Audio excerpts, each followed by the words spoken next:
لیکن اس کے خلاف بھی رد عمل پیدا ہوگا، اور یہی موقع ہے جب کہ ضرورت ہے اس بات کی کہ اسلام کا معاشی نظام دنیا کے سامنے پیش کر دیا جائے۔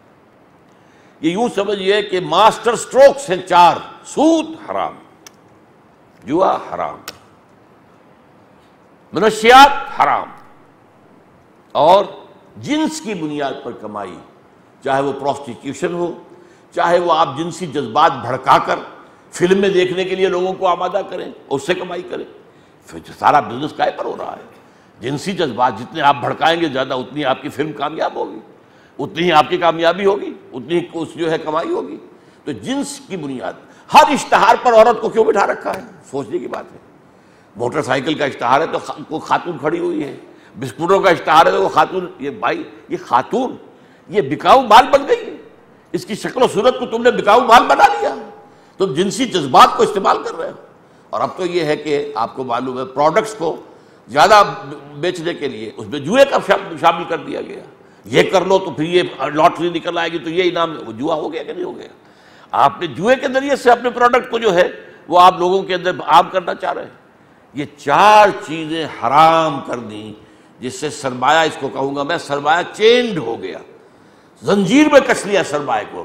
سرمایہ صرف سرمایہ کی ہے، کمائی نہیں کر سکے گا، اس کا نام سود ہے، رکھا ہوا بینک کے اندر بڑھتا جا رہا بڑھتا جا رہا بڑھتا جا رہا بڑھتا جا رہا، کوئی محنت شامل نہیں، کوئی نہیں، یہ حرام۔ اور اسلام میں جتنا حرام سود ہے اتنی حرام کوئی اور شے نہیں۔ لیکن جب تک مغرب جو ہے اس بات کو نہیں سمجھے گا، اس کا معاشی مسئلہ حل نہیں ہوگا۔ ہو سکتا ہے کہ پھر کوئی سوشلزم کا، اگر اسلام میدان میں نہ آیا، اور یہ میں پھر ایک بڑی تلخ داستان ہو جائے گی۔ اسی کام کے لیے پاکستان ہم نے بنایا تھا، اسلام کے نظام کا ایک نمونہ دنیا میں پیش کریں۔ جب اسٹیٹ بینک آف پاکستان کی تاسیس ہو رہی تھی تو اناگرل سیشن جو ہوا تھا اس میں قائد اعظم کی تقریر تھی، اس میں یہی تھا کہ مغرب کے نظام نے انسان کو کوئی خیر نہیں دیا ہے، صاف۔ اب آپ کا کام یہ ہے کہ آپ دنیا میں اسلام کے اقتصادی نظام کو دنیا کے سامنے مرتب کر کے پیش کریں۔ یہ کام تھا، اسلام اس لیے ہم نے پاکستان بنایا تھا۔ لیکن ہم نے تو در حقیقت اس بات کو تو ہم بھول گئے، جو دنیا میں چل رہا ہے، جو دنیا میں سودی نظام ہے وہی ہمارا بھی نظام ہے، جو جوا وہاں ہے وہی ہمارے یہاں بھی ہے، سب کچھ۔ اب تو پروسٹیٹیوشن کو کہہ دیا گیا ہے کہ آپ اسے قحبہ گری کہیں ہی نہ، بلکہ کہیں کہ یہ اصل میں سیکس ورکرز ہیں۔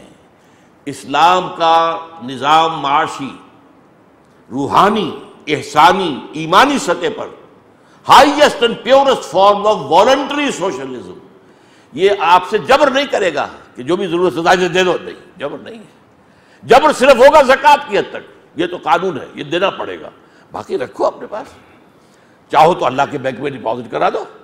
اگر اللہ کی راہ میں دے دیا ہے تو کہاں گیا وہ اللہ کے بینک میں ڈپازٹ ہو گیا ہے نا۔ اب یہ تمہارا چوائس ہے، یہاں دنیا کے بینکوں کے اندر رکھ کر ڈپازٹ کر کے سود کھاتے تو حرام، اللہ کے بینک میں رکھو ذرا، وہ 700 گنا ملے گا وہاں پر کم سے کم، یہ ہے۔ لیکن چوائس ہے، یہ جبر نہیں ہے۔ صحابہ کرام میں سے بھی بہت سے لوگ تھے جو کاروبار بھی کرتے تھے، جائیدادیں بھی تھیں، پیسہ بھی ان کے پاس ہوتا تھا، تبھی تو آخر ایک وقت پر آ کر وہ چندے دیتے تھے۔ اگر غزوہ تبوک کے موقع پر حضرت عثمان نے اتنی دولت پیش کر دی تو کہاں سے آ گئی تھی؟ کہیں جمع ہوئی تھی تو تھی نا۔ لہذا وہ ایک لیگل لیول پر اسلام کا معاشی نظام کنٹرولڈ کیپٹلزم ہے۔ کنٹرول کس کا ہے؟ سود حرام، جوا حرام، منشیات حرام، جنسیات حرام۔ اور جو اس کا روحانی لیول ہے اس پر یہ ہائیسٹ فارم اور purest form of socialism, but voluntary, خود اختیاری، اپنی مرضی سے سب کچھ دے دو اللہ کے راہ میں، یہ ہے۔ بہرحال یہ 2 ہیں اصل میں لیولز، ان کے حساب سے پھر وہ سارے جو مسائل پیدا ہو گئے تھے اس زمانے میں، اور ہو سکتا ہے وہ دوبارہ پھر زندہ ہو جائیں، اس لیے کہ اب پھر محسوس ہوتا ہے کہ دنیا میں پھر مقابلہ جو ہے معاشی نظاموں کا دنیا میں پھر آنے والا ہے۔ اس حوالے سے ان چیزوں کو اچھی طرح سمجھنے کی ضرورت ہے کہ در حقیقت ان میں کوئی اسلام میں تضاد نہیں ہے۔ اسلام نے یہ 2 لیول رکھ دیے، اپر لیول والنٹری ہے، آپ کی مرضی پر ہے، جبر نہیں ہے، لوور لیول پر قانون استعمال کیا جائے گا، سود حرام کیا جائے گا قانونی طور پر، اور جوا حرام کیا جائے گا، اس پر سزا دی جائے گی اگر کھیلا جائے گا کہیں پر۔